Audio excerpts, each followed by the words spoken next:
सुमाना से सवाल है कि क्या आपने कभी किसी दुकानदार से घर के लिए राशन या किचन की ग्रोसरी करने के बाद मोटे मोटे लफ्ज़ों के साथ बैनर पर लेकर शुक्रिया अदा किया है कि मैं फलां दुकानदार का शुक्रिया अदा करता हूं कि उसने मुझे घर के लिए राशन दिया?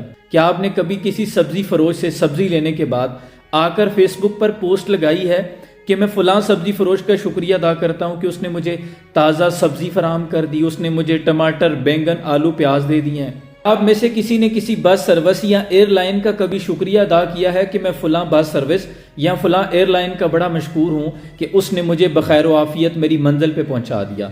जब आपसे यह सवाल किया जाएगा तो आप कहेंगे कि भाई हम उनके नारे क्यों लगाएं, हम उनकी पोस्ट क्यों लगाएं, उनका जय जयकार क्यों करें? ना तो दुकानदार ने मुझे मुफ्त सामान दिया था, यहाँ तक कि वो एक माचिस भी फ्री नहीं देता, और ना तो सब्जी फरोश ने मुझ पे एहसान किया था, और ना ही किसी एयरलाइन या बस सर्विस ने। क्यों भाई? मैंने उसे पे किया था, उसकी ये जिम्मेदारी थी कि वो मुझे सहूलत फराहम करता।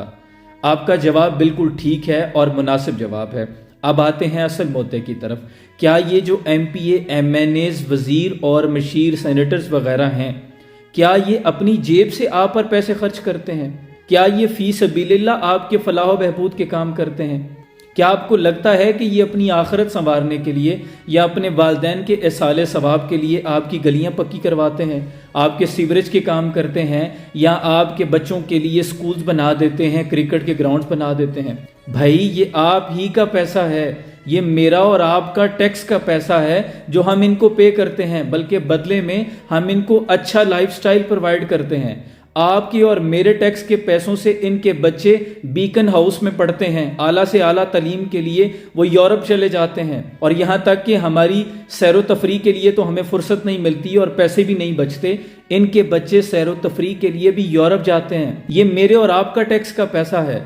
ये मेरे और आपके पैसों पर इनके घर की बिजली, टेलीफोन और गैस और तमाम तर जो यूटिलिटी बिल्स हैं इनको फ्री हैं। इनकी जिंदगी में जितना VVIP प्रोटोकॉल है वो हमारी वजह से है। जरा ठंडे दिमाग से सोचें कि अगर ये गली का ट्रांसफार्मर ठीक करवा दें तो बनता है कि इनके लिए एक बैनर लिखवा दिया जाए। अगर ये गली पक्की करवा दें, आपके बच्चों के लिए कोई क्रिकेट ग्राउंड बना दें या किसी जगह पे फ्री डिस्पेंसरी बना दें, ये जितने काम करते हैं ये गवर्नमेंट के पैसे, हमारे टैक्सों के पैसे होते हैं। हमारे दिए हुए पैसों पर ये अपनी शहाना जिंदगी गुजार रहे हैं, उसी में से ये कुछ पैसे हम पे खर्च कर देते हैं, जिसमें से पता नहीं कितने पैसों की तो करप्शन हो जाती है। खुदा के लिए अपने हुकूक को पहचानें।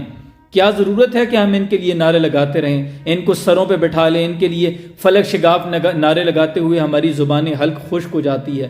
क्यों लगाएं हम इनके नारे, क्यों जय जयकार करें? इन्होंने तो हलफ ही इसी बात का लिया था कि हमने आवाम को सर्व करना है, ये हमारी फलाह व बहबूद के लिए आए थे। इन्होंने हमारे हुकूक की तर्जमानी करनी थी, हमारे बच्चों के लिए सहूलियात फराहम करनी थी। मेरे देश के लोगों शिकायत क्यों नहीं करते? तुम इतना जुल्म सहते हो, बगावत क्यों नहीं करते? इन चोरों, जागीरदारों, लुटेरों को क्यों चुना तुमने? तुम्हारे ऊपर तुम्हारे जैसे हुकूमत क्यों नहीं करते? ये भूख, अफलास, तंगदस्ती तुम्हारा ही मुकद्दर क्यों? मुकद्दर को बदलने की जसारत क्यों नहीं करते?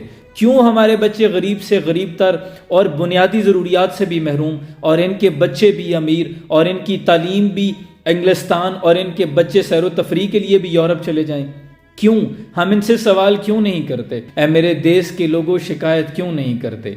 ऐ मुनसफ़ शहर, तेरी शोहरतें बजा सही, लेकिन जो हमारा केस है उसकी समाअत क्यों नहीं करते? और अगर ये समझते हो कि मेरी बातें मुदल्लल हैं तो फिर तुम मेरे मौक़िफ़ की हिमायत क्यों नहीं करते? जिस देश में कातिल गुंडों को शराब छुड़ा कर ले जाएं, जिस देश में माओ बहनों को अगयार उठा कर ले जाएं, जिस देश की कोर्ट कचहरी में इंसाफ टकों पर बिकता हो, जिस देश का मुंशी काजी भी मुजरम से पूछ के लिखता हो, जिस देश के आदिल बहरे हों, सिसकी न सुने मासूमों की, जिस देश में हाकिम बहरे हों, आहें न सुने मजबूरों की, जिस देश में गुर्बत माओं से बच्चे नीलाम करवाती हो, जिस देश में दौलत शुरफा से नाजायज़ काम करवाती हो, जिस देश में ओहदेदारों से ओहदे न संभाले जाते हों, उस देश के हर एक लीडर से, हर एक हाकिम पर सवाल उठाना वाजिब है। उस देश के हर एक हाकिम को सूली पे चढ़ाना वाजिब है। खुदा के लिए अपने हक को पहचानो। खुदा करे मेरी अर्ज़ पाक पर उतरे वो फसले गुल जिसे कभी अंदेशा ज़वाल ना हो। सलाम पाकिस्तान।